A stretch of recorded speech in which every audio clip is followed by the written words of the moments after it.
Ngayong araw, may susubukan tayong bagong gulong para dito sa motor na to, sa NMAX.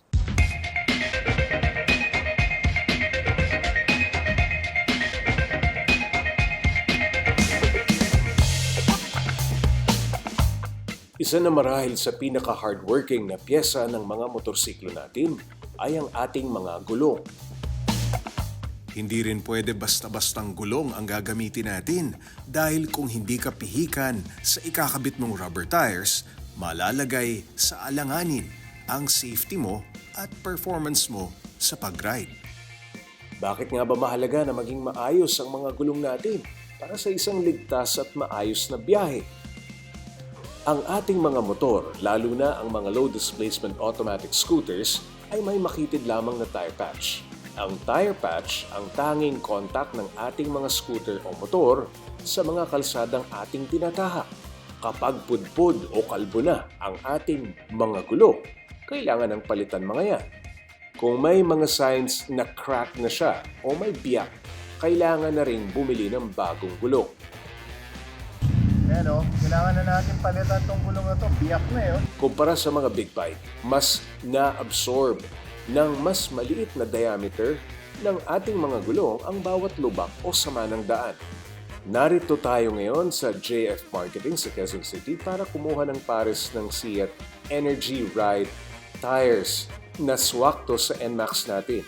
Hello! Hi, good morning. Good morning, Sir Jay. Welcome to JF Unicross. Yun, JF Unicross. Yes, May mga gulong ba kayo specifically para sa NMAX? Yes, sir. Meron po kami. Fiat na tires Ito, po. Siat. Yes po.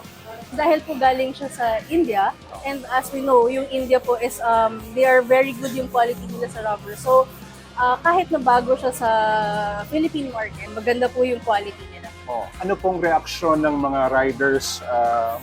May mga bumibili naman po ng Siat tires? Yes po, marami naman po. So far, yung mga customers po na Try. nakagapit, sinasabi po Happy nila na sila.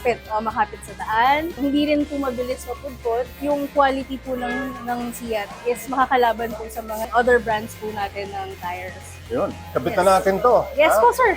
Ang bagong-bagong Siat Energy Ride ang isasalpak natin ng mga gulong dito sa Yamaha NMAX. Ang ipinagmamalaking features ng Siat Energy Ride Tires for NMAX ay low rolling resistance. Bilang isang 100% smooth road-oriented tire, mas naakma at mas maganda ang ikot nito dahil sa feature na to. Isa pang feature nito ay uniform wear o pantay ang upod ng gulong.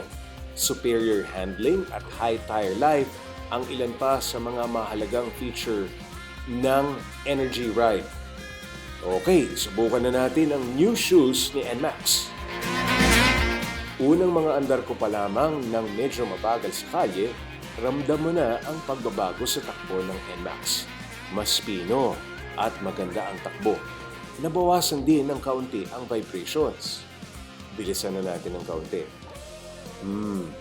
Mas nakumpirma ko na steady at mas pino na ang road gliding ni NMAX. Sa kurbada, mas confident na ako sa handling ng NMAX. Kaya niyang i-absorb o bawasan ang anumang bumps at lubak. Ang pantay na pagkaupod at high tire life features ay masusubok lamang natin kung magagamit natin ng long-term pa ang Energy Ride tires. Pero sa initial rides natin, pasado na siya. Sa isang motorcycle industry na maraming gawang China na gulong, di malayong umangat ang Siat dahil sa mas magandang kalidad ng Indian rubber na ginagamit sa kanilang mga gulong. Ang Siat Tires ay pag-aari ng RPG Group na isa sa pinakamatandang tire manufacturer founded in 1924. Ang Siat ay gumagawa ng gulong hindi lamang pang motor, kundi pang kotse, pang truck, bus, forklift at marami pang iba.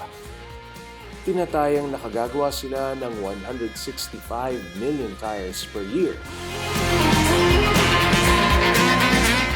Kung ganito kabigat ang history at kredibilidad ng kumpanyang gumagawa ng gulong mo, tataas din ang confidence mo to trust the tires you are using.